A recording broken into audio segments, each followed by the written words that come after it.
ডিসেম্বরে যখন তাদের ফাইনাল পরীক্ষা হবে সেই সময় তাদেরকে জিম্মি করা, এটা তো অনেকটা একটা বিবেকবান মানুষ হিসেবে ওই যে ইয়ে যেমন আছে অপারেশন থিয়েটারে রুগী রেখে যদি কোনো ডাক্তার বলে যে টাকা পরিশোধ না করলে অপারেশন করব না,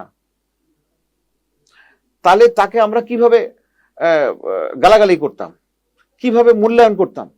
আর এটা তো তার থেকেও খারাপ অবস্থা, আপনি কতগুলো মানুষের বাচ্চার বার্ষিক পরীক্ষা, আর আপনি এর সঙ্গে আবার অভিভাবকরাও জড়িত, কেননা তাদেরকে তো প্রস্তুত করতে হয়।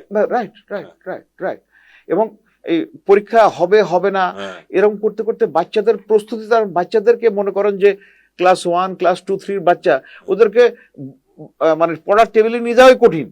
আর পরীক্ষা যদি বারবার পিছাই যেতে থাকে তাহলে তারা ধৈর্য হারা হয়ে যাচ্ছে যে পরীক্ষা হচ্ছে না, আমরা কি করব, আবার হঠাৎ করে দেখা গেল পরীক্ষার ডেট হয়ে গেছে। সো দারুণ একটা বিবেকহীন কাজ হয়েছে বলে আমার মূল্যায়ন।